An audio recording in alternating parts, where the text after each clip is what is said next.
মন খারাপ? জীবনের সমস্যার বিষয়ে ভাবছেন? ভাবছেন যে কেন সমগ্র সংসারের সমস্ত কষ্ট, সমস্ত সমস্যা আমার ঝুলিতেই এসে জড়ো হল? সবাই এটাই ভাবেন। চলুন, আমি আপনাকে বিচার বিবেচনা করতে বাধ্য করছি। ভাবুন ঝিনুক, ঝিনুকের পেটের ভেতর কাঁকড়ের এই যন্ত্রণা, ঝিনুককে তা কেন ভোগ করতে হয়? বটবৃক্ষের বীজ মাটিতে 7 হাত নিচে অন্ধকারে ঘেরা থাকে কেন? সংসারের সবচেয়ে তীক্ষ্ণ জ্বালা সূর্যকেই জ্বালায় কেন? কারণ ঝিনুকের মধ্যে সেই ক্ষমতা রয়েছে মুক্ত জন্ম দেওয়ার। বটবৃক্ষের বীজেই সেই বল রয়েছে যে সে সংসারের সবচেয়ে দৃঢ় বৃক্ষ হতে পারে। সূর্যের মধ্যে সেই ক্ষমতা রয়েছে যে সে নিজে জ্বলে এই ব্রহ্মাণ্ডকে প্রকাশ দিতে পারে। সেই জন্য জীবনে যখনই বিপদ আসবে, সমস্যা আসবে, তখন নিজেকে বোঝান যে প্রকৃতি আপনাকে এই জন্য চয়ন করেছে, কারণ প্রকৃতি এটাই ভাবে যে এই পরিস্থিতিতে সর্বশ্রেষ্ঠ ফলাফল আপনি বের করতে পারবেন। রাধা রাধা। প্রতীক্ষা, প্রয়াস, এই দুই জীবনের অভিন্ন অঙ্গ। দেখতে গেলে আমরা জীবনে কারোর না কারোর প্রতীক্ষা অবশ্যই করি। সে কোনো ব্যক্তি হোক বা সময় হোক বা কোনো ভাবনা, সবকিছুই হতে পারে। আর দেখতে গেলে সব সময় কেউ না কেউ কিছু প্রয়াসও করে চলেছে। যেমন সাফল্য আসার প্রতীক্ষা, বিফলতা যাতে না আসে তার জন্য প্রয়াস, সুখ আসার প্রতীক্ষা, দুঃখ যাতে না আসে তার জন্য প্রয়াস। এবার প্রতীক্ষা আর প্রয়াসের মধ্যে এক ঘনিষ্ঠ সম্পর্ক রয়েছে, আর তা হল যিনি প্রতীক্ষা করেন তিনি ঠিক তাই পান যা একজন প্রয়াস করা ব্যক্তি পেছনে ফেলে আসে। তাই প্রতীক্ষা নয়, প্রয়াস করুন। এই প্রয়াসের মধ্যেই সুখের চাবিকাঠি রয়েছে। রাধা রাধা। সূর্যের তাপ এতটাই প্রখর হয় তা সমস্ত বনস্পতিকে শুষ্ক করে দেয়। পুকুর হোক, নদী হোক, সরোবর হোক, সমস্ত শুষ্ক হয়ে যায়। কিন্তু আপনি কখনো শুনেছেন সূর্যের তাপে সমুদ্র শুকিয়ে গেছে? এমন কখনোই হয় না। আর এর পিছনেই লুকিয়ে রয়েছে এক অমূল্য জীবনের শিক্ষা। সমুদ্রের মতো নিজেকে ধৈর্যশীল করে তুললে, নিজেকে সংযমী করে তুললে সূর্যের তাপ আপনার কোনো ক্ষতি করতে পারবে না। আপনার অন্তর থেকে সেই তাপ বাষ্পায়িত হয়ে মেঘ তৈরি হয়ে সূর্যকে ঢেকে দেবে, আর তারপর হবে শুধু সাফল্যের বৃষ্টি। তাহলে আসুন আর আমার সাথে ধৈর্যের সাথে বলুন, রাধা রাধা। সফলতা, অসফলতা ব্যক্তির জীবনের দুই গুরুত্বপূর্ণ স্তর। প্রত্যেক ব্যক্তি সর্বদা সফল থাকতে পারেন না, প্রত্যেক ব্যক্তি সর্বদা অসফল থাকতে পারেন না। এবার এই দুই যখনই আসে, কিছু দিয়েও যায় আবার কিছু নিয়েও যায়। যখন অসফলতা আসে তখন তা আপনাকে সাহস দেয়, আপনাকে ধৈর্যশীল বানায়, আপনার মনোবল বাড়িয়ে তোলে, কিন্তু আপনার প্রসন্নতা নিয়ে যায়। যখন সফলতা আসে তখন তা আপনাকে প্রসন্নতা দেয়, বিশ্বাস দেয়, বিনম্রতা নিয়ে যায়। এবার অসফল হবার পরে ধৈর্যশীল হওয়া, এই সাহস জাগিয়ে তোলা, তাও বলা যায় সরল। কিন্তু সফল হবার পরে বিনয়ী থাকা সব থেকে কঠিন। কিন্তু ততটাই গুরুত্বপূর্ণ হল বিনয়ী থাকা। যখনই জীবনে আপনার সাফল্য আসবে, নিজের মনকে সংযত রাখুন, বিনম্রতাকে যেতে দেবেন না। যদি এরকম হয় তাহলে সেই সাফল্য শিশিরের ফোঁটার মতো লুপ্ত হয়ে যাবে। রাধা রাধা। আমরা কর্ম করি, আর সেই কর্ম অনুসারে আমাদের তার ফল প্রাপ্ত হয়। এখন এই কর্ম আরো শ্রেষ্ঠ হতে থাকে, আমরা আরো প্রেরিত হতে থাকি। তার জন্য আমরা বড় বড় জ্ঞানীদের থেকে প্রভাবশালী প্রেরণাদায়ক ব্যক্তির সাথে দেখা করার চেষ্টা করি, দেখা করিও, নিজের কর্মের বিষয়ে বিচার করি, আলোচনা করি, তাই তো? কারণ আমাদের কাজ দেখে তাতে বিশেষ মতামত সামনে থাকা ব্যক্তি দিতে পারে, কিন্তু এই পুরো চক্রতে সংসারের সব থেকে গুরুত্বপূর্ণ ব্যক্তির সাথে কথা বলতে আমরা ভুলেই যাই। আপনি কি জানেন সংসারের সব থেকে গুরুত্বপূর্ণ ব্যক্তি কে? স্বয়ং আপনি। হ্যাঁ, আপনি সে। আপনি জীবিত আছেন, তাই এই সংসার জীবিত আছে। আপনি হলেন আপনার সমস্ত কর্মের কেন্দ্র। তাই এবার থেকে প্রতিদিন একটু সময় নিজের জন্য বের করে নিজের সাথে কথা বলুন, নিজেকে বুঝুন, নিজের কর্মকে বুঝুন। কিছু প্রশ্ন আসবে, কিছুর উত্তর পাবেন, আরো কিছু প্রশ্ন আসবে যার উত্তর আপনি অবশ্যই পাবেন, কিন্তু এটা করবেন অবশ্যই, নয়তো আপনি এই সংসারের সব থেকে গুরুত্বপূর্ণ ব্যক্তির সাথে দেখা করার সুযোগই হারিয়ে ফেলবেন। এবার বলুন, আপনি কি এরকম চাইবেন? রাধা রাধা। ব্যক্তি সাফল্য পাওয়ার জন্য প্রথমে লক্ষ্য স্থির করে, তারপর পরিকল্পনা করে, তারপর পথে চলে, আর সব সময় এই চেষ্টাই করে থাকে যাতে তাতে সবচেয়ে কম বাধা আসে।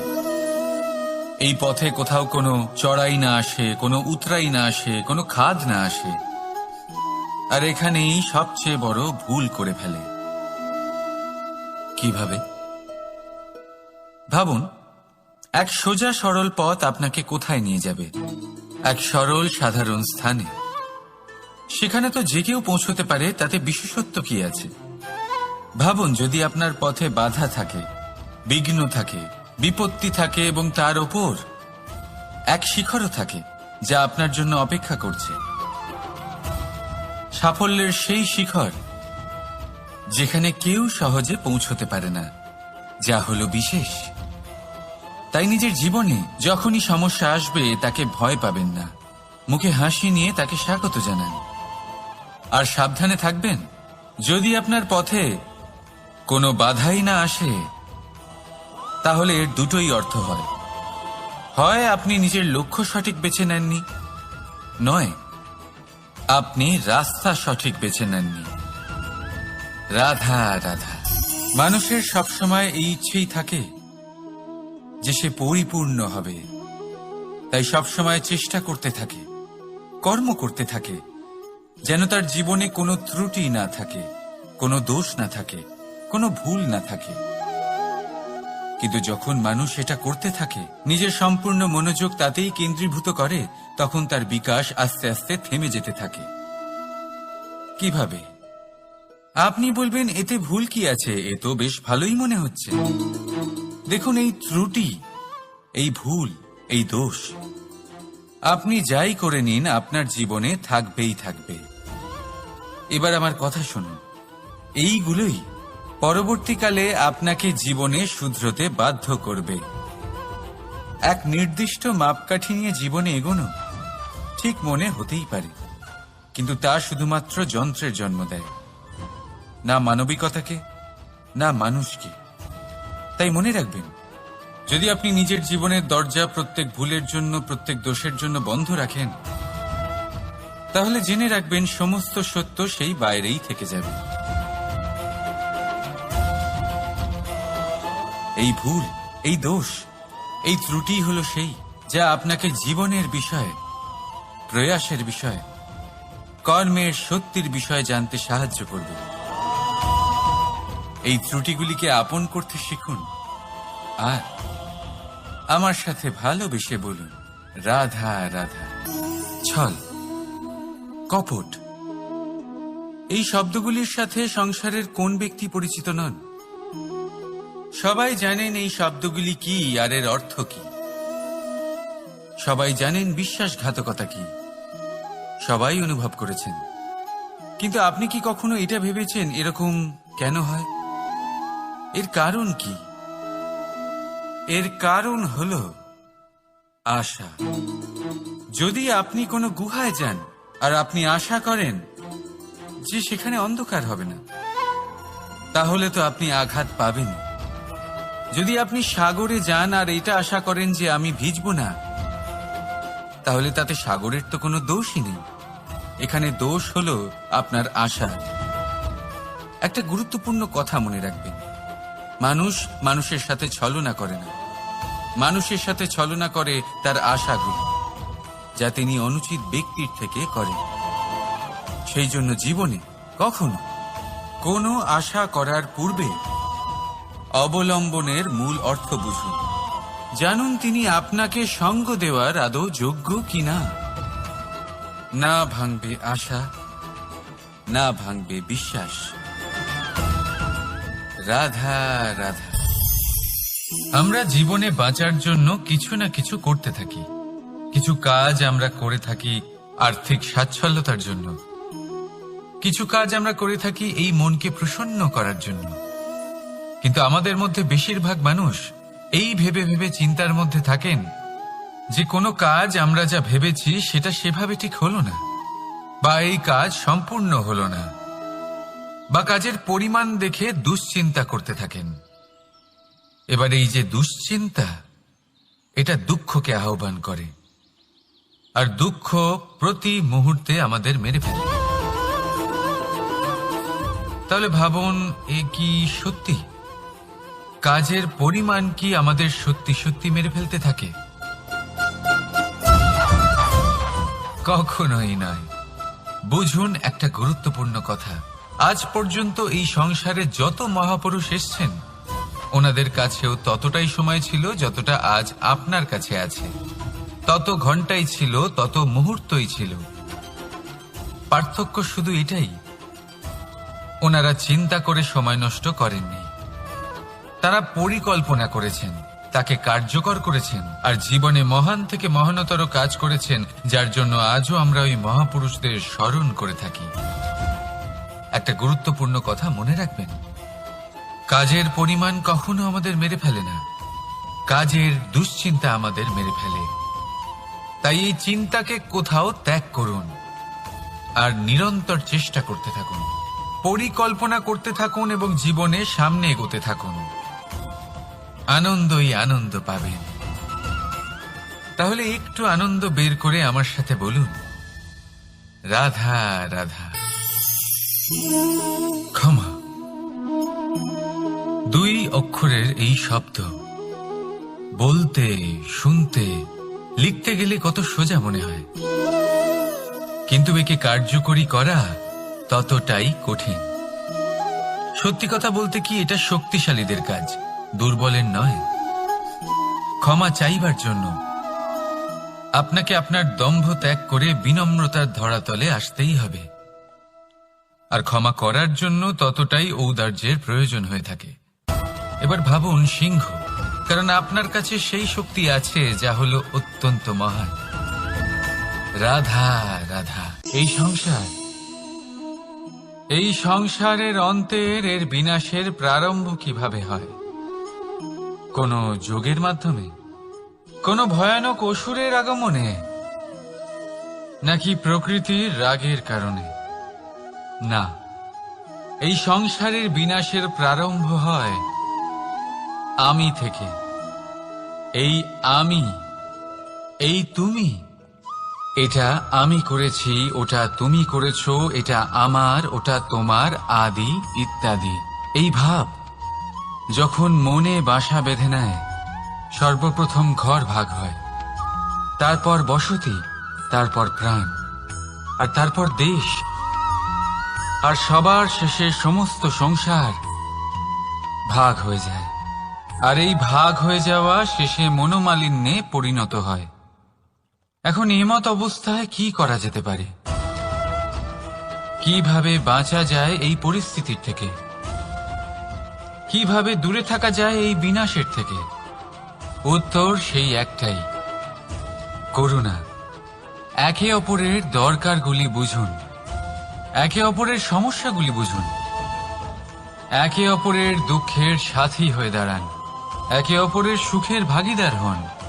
আর শেষে যখন এই আমি আমরাতে পরিণত হবে, তখন এই বিনাশ নিজে থেকেই দূরে চলে যাবে। তাহলে আমরাতে বিশ্বাস করতে শিখুন, আর আমার সাথে ভালোবেসে বলুন, রাধা রাধা। এই মুদ্রা, এবারে ভাবুন, এটাই আমাদের জীবন, জীবনের সুখ আর দুঃখ। এই মুদ্রার, এই জীবনের দুটি দিক। কিন্তু যখনই আমরা ঈশ্বরের কাছে প্রার্থনা করি, তখনই আমরা সুখ চাই, আর সেই সুখ আসেও। আর যখনই সেই সুখ আসে, তখন ব্যক্তি সর্বপ্রথম তাকে ভুলে যায় যে দুঃখের সময় ওনার সাথে ছিলেন। আর এমত অবস্থায় উনি সাহায্য করেন না, উনি করেন উপকার। আর এই উপকারের বদলে মানুষের থেকে উনি নিজের জন্য শ্রদ্ধা চান। আর সেই শ্রদ্ধা, সেই চাহিদার কারণে উনি নিজেকে অন্যদের থেকে শ্রেষ্ঠ, অন্যদের থেকে ভিন্ন মনে করতে বিবশ হয়ে যান। আর আলাদা হবার কারণে তার মধ্যে জেগে ওঠে অহংকার, আর সেটাই হয় তার পতনের কারণ। এবার এতে কি করা যেতে পারে? কি চাওয়া যেতে পারে ঈশ্বরের কাছে? এই প্রশ্ন অবশ্যই মনে আসে। ঈশ্বরের কাছে চান সুখ, শুধুমাত্র ততটাই যাতে অহংকার না আসে, আর দুঃখ ততটাই যাতে শ্রদ্ধা না চলে যায়। রাধা রাধা। এই সংসারে এমন কিছুই নেই যে সব সময় একই থাকবে। যা কিছু নির্মাণ হয়েছে তা একদিন অবশ্যই ভেঙে পড়বে, কিন্তু এই ভেঙে যাওয়ার বিশ্লেষণ আপনি কিভাবে করবেন তা আপনার উপরে নির্ভর করছে। ওই আকাশের দিকে তাকান, ওই মেঘ, ওটাও ভেঙে পড়ে, কিন্তু নিজে ভেঙে পড়ার সাথে বর্ষাকে তৈরি করে যায়। মাটির ডেলা অবশ্যই ভেঙে পড়ে, কিন্তু ব্যবহারযোগ্য মাটির রূপ নিয়ে। এই ধরিত্রীর বুকে কোনো এক বীজ যখন ভেঙে পড়ে, তখন ধরিত্রীর উপর এক বিশাল আকারের বৃক্ষ নির্মাণ করে। যদি জীবনে কিছু ভেঙে পড়ে, তাহলে নিরাশ হয়ে পড়বেন না, নিজের সাহস হারাবেন না। ধনাত্মক দৃষ্টিভঙ্গি দিয়ে দেখতে চেষ্টা করুন। মনে করুন, নিয়তি নিশ্চয়ই আপনার জন্য আরো ভালো কিছু ভেবে রেখেছে, যা ভবিষ্যতে আপনার প্রতীক্ষা করছে। ধনাত্মক চিন্তা ভাবনা করতে থাকুন, তারপর দেখবেন শ্রেষ্ঠ রচনা নিজেই তৈরি হবে। রাধা রাধা। চলতে থাকা, থেমে যাওয়া, বিশ্রাম নেওয়া, তারপর দম নিয়ে পুনরায় দাঁড়িয়ে পড়া, আর তারপর আবার সেই পথ চলা। এটা জীবনের অভিন্ন এক অঙ্গ, এটার থেকে আপনি পালাতে পারবেন না। কিন্তু এই অঙ্গকে আপনি নিজের জীবনে কিভাবে প্রয়োগ করবেন, কিভাবে তাকে কাজে লাগাবেন, সেই সিদ্ধান্ত আপনাকে নিতে হবে। যারা হেরে যান তারাও জীবনে থমকে যান, আবার যারা জেতেন তারাও দাঁড়িয়ে পড়েন। যারা হেরে যান তারা হাঁপিয়ে দাঁড়িয়ে পড়েন, যারা জিতে যান তারা দাঁড়িয়ে পড়েন সেই সর্বোচ্চ স্তরে পৌঁছে গিয়ে। এবার দাঁড়াতে তো আপনাকে হবেই, তা হতেই হবে। কিন্তু কখন, কিভাবে দাঁড়াবেন, ক্লান্ত হয়ে নাকি সর্বোচ্চ স্তরে পৌঁছে গিয়ে, সেই সিদ্ধান্ত আপনার। অবশ্যই দাঁড়িয়ে পড়ুন, কিন্তু ক্লান্ত হয়ে নয়, কারণ আপনাকে পুনরায় দাঁড়িয়ে পড়তে হবে, পুনরায় যাত্রাপথে এগোতে হবে এবং সর্বোচ্চ স্তরে পৌঁছতেই হবে। রাধা রাধা। স্বপ্ন, আমরা জীবনে স্বপ্ন দেখতে থাকি, সেটা পূরণ করার পূর্ণ প্রয়াস করে থাকি। কিন্তু এই স্বপ্ন পূরণ না হওয়ার পরিস্থিতিতে আমরা ভেঙে পড়ি, ছিন্ন বিচ্ছিন্ন হই, আর তারপর এই বোঝা আমরা আগামী প্রজন্মের ওপর রীতিমতো চাপিয়ে দিই। আমরা এটাই মনে করি যে আমরা যেটা হতে পারিনি, সেটা আমাদের সন্তান অবশ্যই হবে। আমরা যা কখনো পাইনি, আমাদের সন্তান অবশ্যই তা পাবে। এটা যে অনুচিত সেটা আমরা ভাবি না, কিন্তু এটা ভুল, আর এই ভুল আমরা সকলেই করে থাকি। সন্তান, প্রকৃতি আর পরমাত্মার আশীর্বাদ, ওদের ভেতরে তাদের নিজের একটা অস্তিত্ব। রাধা রাধা। এই পুকুর দেখছেন আপনি? পুকুরের জল কখনো প্রবাহিত হয় না, একই স্থানে জমে থাকে, আর সেই কারণে কিছুদিন পর ময়লা হতে শুরু করে। কিন্তু তাও আমরা একে ত্যাগ করি না, আমরা তবুও একে পুজো করি। শুধুমাত্র এই কারণে নয় যে অতীতে সে আমাদের তৃষ্ণা মিটিয়েছে, কিন্তু এই কারণেও যে যদিও বা সে ভবিষ্যতে আমাদের তৃষ্ণা না মেটায়, কিন্তু প্রয়োজন হলে আগুন অবশ্যই নেভাতে পারে। ঠিক সেই রকমই হয় আমাদের সম্পর্ক, সম্পর্ক যা আমরা বহু বছর পরিশ্রম করে তৈরি করি, যে দরকার পড়লে আমাদের সহায়ক হয় কোনো না কোনোভাবে। সেই জন্য সম্মান করতে শিখুন এই সম্পর্কগুলিকে, শিখুন এই সম্পর্কগুলিকে অটুট রাখতে। কথায় কথায় এই সম্পর্কগুলিকে ভেঙে দিতে শিখবেন না। রাধা রাধা। বিষ, এই শব্দটা শুনলেই মনে অনেক কল্পনা জন্ম নেয়। কল্পনা অসহ্যকর তিক্ততা, কল্পনা অত্যন্ত বেদনাদায়ক মৃত্যু। এবার যদি আপনাকে জিজ্ঞেস করা হয় যে সবচেয়ে বিষাক্ত বিষ কোনটা, তাহলে আপনি কি বলবেন? কেউ বলবে সর্পের বিষ, কেউ বলবে কাঁকড়া বিছের, কেউ বলবে কালকেউটের বিষ। কিন্তু না, এই সমস্ত রকম বিষ সেই বিষের সামনে টিকতে পারবে না যাকে আমরা বলে থাকি কানের মধ্যে ঢালা বিষ। শুনতে অত্যন্ত মিষ্টি, কিন্তু তিক্ততায় অত্যন্ত বিষাক্ত। পেটের মধ্যে যাওয়া এই বিষ শুধুমাত্র একটি মানুষের মৃত্যুর কারণ হয়, কেবল একটি। কিন্তু কানের মধ্যে ঢালা এই বিষ একাধিক সম্পর্কের নাশ করতে পারে। আর এটাতে সেই ব্যক্তির ভুল নেই যে আপনার কানে বিষ ভরেছে, আপনি তাকে দোষ দিতে পারেন না। এখানে দোষ আপনার নিজের, যে এই বিষকে আপনি নিজের উপরে প্রভাব ফেলতে দিয়েছেন, এই বিষকে সুযোগ দিয়েছেন আপনার ক্ষতি করতে। এটা আপনার ভুল। সেই জন্য কুমন্ত্রণায় কখনো কান দেবেন না। আপনার মনে ভালোবাসার দৃঢ়তা জাগিয়ে তুলুন আর নষ্ট করে দিন এই সংসারের সমস্ত বিষের প্রভাবকে। রাধা রাধা। জীবন, আমাদের এই জীবন, সুখ আর দুঃখ, এই দুইয়ের মিশ্রণ। এদের সংমিশ্রণই জীবনের ভারসাম্য বজায় রাখে। এখন এই সুখ,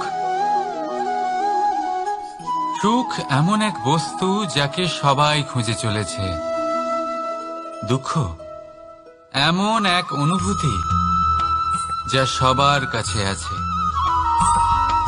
আমাদের প্রত্যেকের জীবনে সুখ আর দুঃখ আসতে থাকবে আর যেতেও থাকবে, এটা অবশ্যই জীবনে থাকবে। কিন্তু সফলতা, এটা সবার জীবনে আসে না। কেন? কারণ এই সফলতা সুখ আর দুঃখের দ্বারা প্রাপ্ত হয় না। সফলতা প্রাপ্ত হয় নিজের উপরে বিশ্বাস করতে থাকলে। আকাশের ওই সূর্যকে দেখুন, সূর্যের বিশ্বাস আছে নিজের উপর যে সে সমস্ত জগৎকে আলোকিত করতে পারবে, নিজের প্রথম রশ্মি দিয়ে অন্ধকারকে দূর করতে পারবে। সূর্য এই বিশ্বাস নিয়েই আসে, আর কিছুক্ষণের মধ্যেই সমস্ত সংসার থেকে অন্ধকারকে বিনাশ করে ফেলে সে। তাহলে মনে রাখবেন, এই সুখের আভাস, এই দুঃখের অনুভূতি আসতেও থাকবে আর যেতেও থাকবে। শুধু নিজের উপরে বিশ্বাস রাখুন, তারপর দেখবেন এই সফলতা আপনার দাস হয়ে থাকবে। রাধা রাধা। চাঁদ কত শ্রেয়, শুভ্র, কত সুন্দর। কিন্তু যদি আপনি মনোযোগ সহকারে দেখেন তাহলে দেখবেন এই চাঁদেও দাগ আছে। আর এই দাগগুলি থাকার কারণে কি এই চাঁদের মাহাত্ম্য কখনো কমে যায়? কখনো নয়। এর কারণ হলো চাঁদের নিরন্তর চেষ্টা। একবার এই আকাশে দেখুন, এই অন্ধকার সবসময় চেষ্টা করে চাঁদকে ঢেকে দেওয়া, কিন্তু এই চাঁদ সবসময় এই অন্ধকারের সাথে লড়াই করতে থাকে। অমাবস্যা থেকে শুরু করে চাঁদের এই যাত্রা পূর্ণিমা অবধি পৌঁছেই যায়। আর তাই এই চাঁদের পুজো করা হয়, এই কারণে এই চাঁদকে মাহাত্ম্য দেওয়া হয়। এইভাবেই যদি আপনার মধ্যে কোনো দোষ থাকে, কোনো খারাপ কিছু থাকে, তাহলে সেটা কোনো বড় ব্যাপার নয়। চেষ্টা করুন সেটাকে শুধরে নেওয়ার, কিন্তু সেই কারণে নিজেকে খারাপ মনে করা এটা অনুচিত।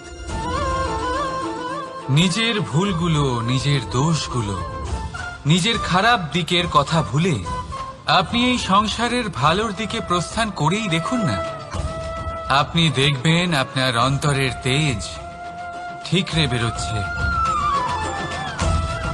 রাধা রাধা। এই পিঁপড়েদের দেখছেন আপনি? সবাই একই রকমের। এদের মধ্যে তফাৎ খুঁজে বার করা অসম্ভব। মনে হয় যেন ওদের আলাদা আলাদা অস্তিত্বই নেই। কিন্তু যদি আপনি মন দিয়ে দেখেন তাহলে দেখবেন প্রতিটা পিঁপড়ের আলাদা কাজ নির্ধারিত, তাদের আলাদা অস্তিত্ব আছে। কেউ বাড়ি বানানোর জন্য মাটি সংগ্রহ করতে পটু, কেউ ঢিপি বানাতে পটু, কেউ খাবার খোঁজায় পটু, আবার কেউ সেই খাবার আনায় পটু। ঠিক সেরকমই হয় মানুষেরা। মনে হতেই পারে সবাই একই রকম, কিন্তু প্রতিটা মানুষের ব্যক্তিত্ব, প্রতিটা মানুষের অস্তিত্ব ভিন্ন হয়। আর সত্যি কথা বলতে কি, প্রতিটা মানুষের ভিন্নতাই আমাদের প্রগতির দিকে নিয়ে যায়। ভাবুন, যদি আপনাকে কারোর সাথে হাত মিলিয়ে চলতে হয়, তাহলে আপনাকে আপনার সোজা হাত তার উল্টো হাতে ধরে এগোতে হবে। এটাই সৃষ্টিকর্তার সৃষ্টির নিয়ম। ভিন্নতা, এই ভিন্নতাকে আশীর্বাদ ভেবে চলুন, এতে কোনো খারাপ নেই। রাধা রাধা। দাদা আমাকে বহুবার জিজ্ঞেস করেন যে কানাই, তুমি রাধার সাথে এই সংসারকে প্রেম শেখাতে এসেছো, তাহলে কেন তুমি রাধাকে এত বিরক্ত করো? কেন ও তোমাকে বিরক্ত করে? কেন এই ঝগড়াঝাটি হয়? কেন এই টানাপোড়েন চলে? এবার এটার উত্তর আমি কিছুটা এইভাবে দিতে চাই। পিঁপড়ে সেই বাড়িতেই প্রবেশ করে যেখানে মধু উপস্থিত আছে। যদি আপনার বাড়িতে মধু থাকে, কোনো মিষ্টি জিনিস থাকে, মিষ্টত্ব থাকে, তাহলে পিঁপড়ে সেখানে অবশ্যই প্রবেশ করবে। ঠিক এইরকমই হয় আমাদের সম্পর্ক। এর মধ্যে ছোটখাটো ঝগড়াঝাটি, টানাপোড়েন, রাগ করা, মন ভাঙানো, এই সব তো চলতেই থাকে, বিশেষ করে সেই সম্পর্কগুলিতে যেখানে মিষ্টত্ব আছে। মনে রাখবেন, যেই সম্পর্কে কোনো খুনসুটি নেই, রাগ করা, মান ভাঙানো নেই, কোনো ছোটখাটো ঝগড়াঝাটি নেই, সেই সম্পর্ক শুধুমাত্র মস্তিষ্ক দিয়ে পালন করা হচ্ছে, মন থেকে নয়। তাই মন থেকে ভালোবাসতে শিখুন। আর এই ছোটখাটো ঝগড়াঝাটির, এই অম্ল মধুর খুনসুটির আনন্দ উপভোগ করুন, কারণ এতেও ভালোবাসা আছে। রাধা রাধা। এই পুস্তক বড়ই কাজের জিনিস। কাহিনী হোক, কবিতা হোক, স্মৃতি হোক, এতে যাই লিখে দেবেন তা ভবিষ্যতের পুঁজি হয়ে যাবে। কিন্তু যদি কখনো এমন হয় যে এই পুস্তক ময়লা হয়ে যায়, বা যদি কোনো পাতায় আপনি ভুল করে কালি ফেলে দেন, বা কোনো বাক্য লিখতে গিয়ে আপনি ভুল করে ফেলেন, তাহলে আপনি কি করেন? সেই পুস্তক কি আপনি তুলে ফেলে দেন? না, তাই তো। শুধু একটা পাতা ছিঁড়ে ফেলেন যাতে সেই পুস্তক সঠিক থাকে, সুন্দর হয়ে ওঠে। এই পুস্তকের মতোই হয় আমাদের সম্পর্ক। তার সেই এক পাতা, একটা ভুল। তাই যে কোনো সম্পর্কে যদি কারোর কোনো ভুল হয়ে গিয়ে থাকে, তাহলে সেই ভুলকে সম্পর্ক থেকে দূরে করা সঠিক হবে। সেই ভুলকে ভুলে যাওয়াই সঠিক হবে। সেই সম্পর্ক ভাঙা নয়, সেই সম্পর্ক সামলে রাখুন। কারণ ভুল তো সবার দ্বারা হয়। যদি এরকম করেন, তবেই জীবনরূপী পুস্তক আরো সুন্দর হয়ে উঠবে। একে অপরকে ক্ষমা করতে শিখুন, একে অপরের ভুলকে ভুলে যেতে শিখুন। তারপর দেখবেন এই জীবনে আরো আনন্দ আসবে, আর এই সম্পর্ক নিঃশ্বাস নিতে থাকবে। রাধা রাধা।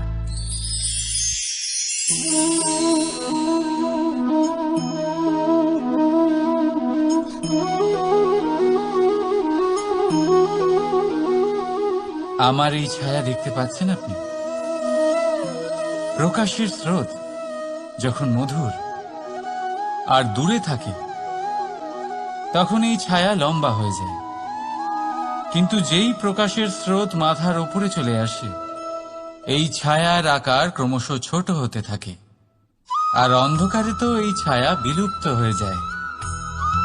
কিছুটা এরকমই হয় আমাদের অহংকার। সুখের আগমন হলে, বৈভবের উপলব্ধিতে এটা বাড়তে থাকে। কিন্তু যেই সংকটের তাপ বেড়ে ওঠে, অহংকার ছোট হতে থাকে। আর যখন সংকটের এই অন্ধকার আমাদের চারিদিক থেকে ঘিরে ধরে, তখন এই অহংকার আমাদের ছায়ার মতোই বিলুপ্ত হয়ে যায়। কেউ নয়, এই আত্মসম্মান নয়, এ হলো অহংকার। আর অহংকার আর কিছুই নয়, শুধু পতনের দিকে প্রথম পদক্ষেপ। আর এই জীবনে পতনের দিকে নয়, প্রেমের দিকে এগিয়ে যান। আর আমার সাথে ভালোবেসে বলুন, রাধা রাধা। আপনি কি কখনো ফলে ফুলে পরিপূর্ণ বৃক্ষ দেখেছেন? তার ডালগুলো কিরকম স্বাধীনভাবে বেড়ে ওঠে। কিন্তু যদি এই ডালগুলো মূলের সাথে ঠিকভাবে যুক্ত না থাকে, সেই বৃক্ষের মূলগুলি গভীর না হয়, তাহলে কি হবে? তাহলে কি সে সেই সব সুবিধা পাবে? কখনোই নয়। সেই বৃক্ষের ডাল পড়ে যাবে, সেই বৃক্ষ ভূমিষ্ঠ হয়ে যাবে। ঠিক সেইভাবেই চিন্তাভাবনার স্বাধীনতার আনন্দ আপনি তখনই আস্বাদন করবেন, যখন আপনার শিক্ষা গভীর হবে। তাই স্বাধীন থাকুন দৃষ্টিভঙ্গিতে, কিন্তু যুক্ত থাকুন শিক্ষার সাথে। রাধা রাধা। সমাজ, আমরা এই সমাজে বাস করি, আর বহুবার একটা গুরুত্বপূর্ণ কথা ভুলে যাই। এই সমাজ আমরা সকলে মিলে তৈরি করি। সমস্ত সময় কাটিয়ে দিই এইটা ভাবতে ভাবতে যে এই সমাজ কি ভাববে, আমার কি করা উচিত, আমার কি ভাবা উচিত, কি পড়া উচিত, কোনটা সঠিক কোনটা ভুল। যদি আমি এটা করি, তাহলে কয়েকজনের এটা মনে হবে না তো যে আমি খারাপ, যখন আমি তা নই। মনে ভয় উৎপন্ন হয় সেই কয়েকজন মানুষের জন্য। তার কারণ হলো আমরা আমাদের মনের কথা শুনতে পাই না, না শুনতে পারি, না বলতে পারি, আর না করতে পারি। সেই কয়েকজন মানুষের ভয়ে আমরা খারাপের বিরোধিতা করা ছেড়ে দিই। কিন্তু কখনো নিজেকে জিজ্ঞেস করুন, শেষ পর্যন্ত কারা এই কয়েকজন মানুষ? এই সংসারে প্রতিটি মানুষেরই নিজের আলাদা আলাদা ব্যক্তিত্ব আছে, আলাদা দৃষ্টিভঙ্গি আছে। তাই যদি আপনি এটা ভাবেন যে আপনি সবাইকে খুশি করতে পারবেন, তাহলে আপনি ভীষণ বড় ভুল করছেন। জীবনে কর্ম তাই করুন যাতে আপনার অন্তরাত্মা সন্তুষ্ট হয়, আর অন্তরাত্মা সন্তুষ্ট তখনই হবে যখন আপনার কর্ম শুভ হবে। তাই নিজের মনের কথা শুনে এই সংসারে শুভ কর্ম করতে থাকুন, তবেই এই সংসারের কর্মে আপনি সার্থক হবেন। রাধা রাধা। এই পাতাকে দেখুন, কত কোমল, কত শীর্ণ। যদি এর উপরে একটুও জোর খাটান, বেঁকে যাবে। পাতা তো এরকমই হয়, একটু জোর খাটালেই তা বেঁকে যায় এদের নমনীয়তার জন্য। কিন্তু ওদের এই নমনীয়তার জন্য ঝড়ে, বিপর্যয়ে ওরা ভেঙে পড়ার থেকে বেঁচে যায়। যদি এদের বদলে কোনো দৃঢ় বৃক্ষ হয়, তখন হাওয়ার তীব্র গতি সে সহ্য করতে পারে না, তার সম্মুখীন হতে পারে না, ভেঙে পড়ে যায় সে। ঠিক সেই রকমই হয় আমাদের সম্পর্ক। যদি এর মধ্যে সেই নমনীয়তা না থাকে, অহংকারের দৃঢ়তা থাকে, সেই সম্পর্ক নষ্ট হয়ে যায়। তাই আনুন এই নমনীয়তা আপনার সম্পর্কে, যাতে কাল যদি কোনো সমস্যা এসে দাঁড়ায়, এই সম্পর্ক যেন না ভেঙে যায়। একবার ওই আকাশের দিকে তাকান, সূর্য চন্দ্রকে দেখে নত হয়ে যায়, আর আমরা তো সাধারণ মানুষ। তাই সম্পর্ক নিচু করবেন না, সম্পর্কের সামনে নত হতে শিখুন। রাধা রাধা। প্রেম, আমরা সকলে প্রেম করি, প্রেম পাওয়ার চেষ্টা করতে থাকি। আর এমনও অনেক মানুষ আছেন যারা প্রেম অর্জন করেও ফেলেন, কিন্তু সেখান থেকে শুরু হয় এক নতুন অধ্যায়ের। আচমকা দুই প্রেমীর কিছু অনুচিত বলে মনে হতে থাকে, আচমকা দুজনে নিজেদের অস্তিত্ব নিয়ে বিচলিত হতে থাকেন। এবার এমন হলে কি করা যেতে পারে? দেখুন, এই হলো হলুদ,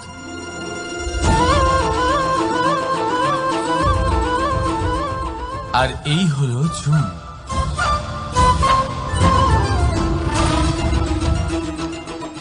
এবার এটাকে দেখুন, যখন চুন আর হলুদকে একসাথে মিলিয়ে দেওয়া হলো, তখন ওরা নিজেদের রং ত্যাগ করে দিয়ে একটা নতুন রং তৈরি করল।